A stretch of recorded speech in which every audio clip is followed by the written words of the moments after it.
Bonjour mesdames, messieurs. André, merci à toi pour cette promotion. Directeur de RDF, j'entends pas tant, je vais remonter plus souvent à Paris. Merci également à la métropole Nice-Côte d'Azur, Didier, Christian, d'avoir renommé le grand hôpital Pasteur à Nice, Pasteur de Delvalet. Alors là, vraiment, bon, alors pour être tout à fait franc avec vous, il manque un T. Et le grand professeur Delval, c'était un médecin du XVIIe siècle, c'était pas mon ancêtre malheureusement, mais c'est pas grave, ça me fait chaud au cœur. Bon, venons-en à ERDF et à la métropole Nice-Côte d'Azur. Alors ERDF, je ne vais pas vous la présenter longuement. Vous savez comme moi que c'est une grosse start-up de 36 000 salariés. Nous sommes l'opérateur national du service public de distribution d'électricité en France. Et pour nous, de façon toute simple, le territoire de la métropole Nice-Côte d'Azur, c'est un territoire exceptionnel d'innovation, d'expérimentation et après les expérimentations, de déploiement de solutions industrielles. Alors, une raison historique, c'est que l'est de la région PACA, un peu comme la Bretagne, ce sont des péninsules électriques. Donc ce sont des zones qui géographiquement présentent un petit risque structurel sur leur alimentation, qui n'est pas forcément toujours bouclée. Et notre idée à nous, RDF, c'est de rebondir sur ce risque pour en faire une opportunité. Quel meilleur territoire qu'un territoire présentant des petites fragilités sur le plan de l'émotion électrique, justement pour travailler sur des solutions innovantes et futuristes en matière de sécurisation et de fiabilisation de l'alimentation électrique.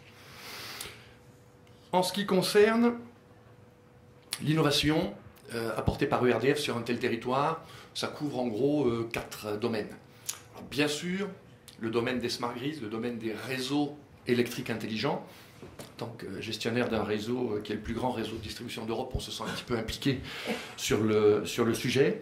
Donc on travaille sur plusieurs projets en région PACA et notre navire amiral, c'est le grand projet de démonstrateur Nice Grid, ou Nice Grid, suivant le public, qui est situé dans la ville de Carros, sur le territoire de la métropole Nice-Côte d'Azur et en particulier sur le territoire de l'établissement public d'aménagement de la Plaine du Var. C'est un projet de 30 millions d'euros, piloté par ERDF et qui associe un consortium de 10 acteurs, depuis des petites start-up jusqu'à des grands opérateurs industriels comme Alstom Grid.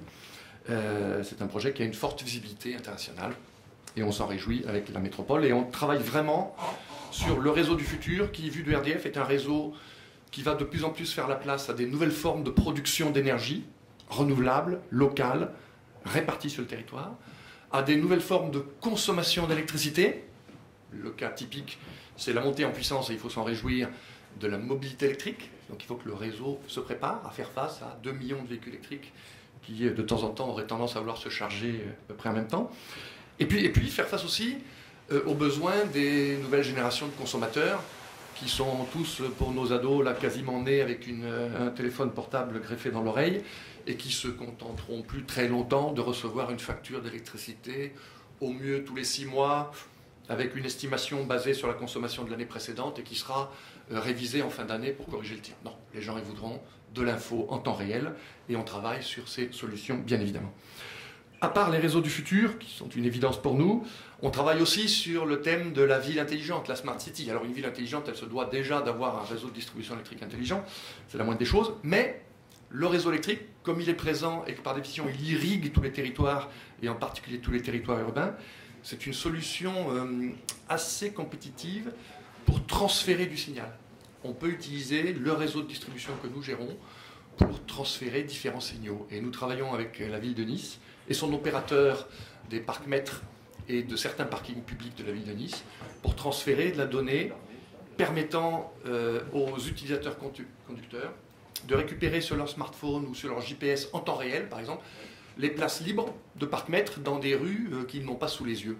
Il faut savoir que les statistiques montrent que sur des villes de plus de 100 000 habitants, ce qui est largement le cas de Nice-Côte d'Azur, 25% du trafic routier instantané dans la journée, ce sont des gens qui tournent en rond dans les quartiers pour trouver une place. C'est de la pollution, dans le sud, quelquefois un peu d'énervement aussi. Donc le fait de pouvoir dire aux gens, sans qu'ils le voient tout de suite, dans la rue d'à côté, là vous avez 3 places de parcs-mètres libres, c'est un service à la collectivité que nous sommes heureux de rendre à travers ces technologies. On travaille beaucoup aussi sur la recharge intelligente des véhicules électriques. Vous voyez, alors la recharge qui n'est pas intelligente, c'est un peu la recharge initiale, c'est vous rentrez dans votre garage, vous connectez votre véhicule et le réseau il vous recharge à plein jusqu'à ce que votre batterie soit pleine. Sauf que la plupart des gens, ils rentrent chez eux à peu près tous à la même heure, entre 19h et 20h, après le travail. Et s'ils se connectent tous au même moment, on va venir créer des pointes supplémentaires à une période qui est justement la pointe qui dimensionne les réseaux parce que c'est la pointe de consommation extrême. Donc la recharge intelligente, une recharge qui permettra au réseau et aux véhicules de communiquer, de connaître le besoin réel de recharge, savoir si la personne souhaite repartir au cinéma 1 heure après, ou si la plupart du temps elle aura besoin d'un véhicule chargé le lendemain matin pour repartir au boulot. Voilà, c'est ça la recharge intelligente, capable de doser les recharges en fonction de l'état instantané du réseau. Et puis, accessoirement, on travaille aussi pas mal avec le milieu académique, milieu assyrien, y compris des coopérations transfrontalières. Alors on travaille beaucoup avec l'école des mines de Paris, qui est basée à Sophia Antipolis, avec l'IMRED de l'université de Nice, Sophia Antipolis, qui a été signalé tout à l'heure, et puis avec l'université de Gênes, qui travaille sur des thématiques avec Enel Distribution, le distributeur d'énergie italien, sur des thématiques assez complémentaires aux nôtres. Voilà, je ne veux pas être beaucoup plus long, je voudrais terminer en rebondissant sur l'exposé passionnant de Madame Veil tout à l'heure. Alors ça, je peux vous dire, l'électricité sauvant des vies grâce à un défibrillateur, ça c'est un concept qu'on aime beaucoup à ERDF. Merci de votre attention. Merci beaucoup Jean-Christophe. Est-ce qu'il y a une ou deux questions, une ou deux interventions pour Jean-Christophe? ERDF, tu peux rester. Non, je voulais juste donner un point sur la pertinence de et pour Nice, parce que c'est réel, de la valorisation des déchets énergétiques qui produit l'électricité. C'est une puissance importante à Nice et qui produit de la chaleur aussi pour le réseau de chaleur. Mais l'électricité dans des points comme ça où effectivement il y a des problèmes de production d'électricité, c'est vraiment des solutions. Absolument. Économie circulaire, transition énergétique, on est en plein dedans. C'est une évidence. Absolument. Absolument. Le partage. Non, je partage. Alors il y a des projets, il y a une centrale de recyclage des déchets à Nice. Il y a un grand projet qui devrait voir le jour, je pense, très prochainement sur la plaine du Var, utilisant de la biomasse, puisque le massif des Alpes-Maritimes est riche en ressources boisées. Ça manque un petit peu d'acteurs qui organisent le marché du bois, si j'ose dire, mais le potentiel est là et ça a aussi beaucoup de sens que de produire l'électricité avec de la ressource locale. Autre question? Oui, tout le monde sait bien qu'une des grandes caractéristiques de la métropole de Nice, c'est le soleil. Oui. Qu'en est-il du solaire dans votre dispositif? Alors, la production d'énergie solaire est déjà bien présente sur le territoire azurien et elle est très certainement, je suis d'accord avec vous, promise à un bel avenir.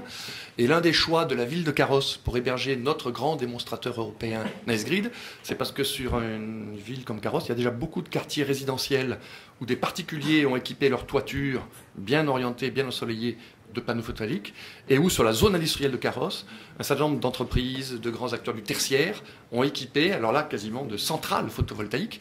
Certaines dépassent les 200 à 300 kW crête, c'est des gros producteurs, qui viennent alimenter directement le réseau de distribution, contrairement aux très grandes centrales nucléaires hydrauliques qui, elles, viennent alimenter le réseau de transport en 400 000 volts. Et donc, ces nouvelles formes d'énergie qui arrivent par l'aval des réseaux, sur le réseau basse tension, il faut qu'on s'y prépare et qu'on laisse toute la place que méritent ces nouvelles formes d'énergie vertueuses sur le réseau. Super. Merci infiniment Jean-Christophe. On pourra continuer à parler avec toi tout à l'heure de ces sujets passionnants.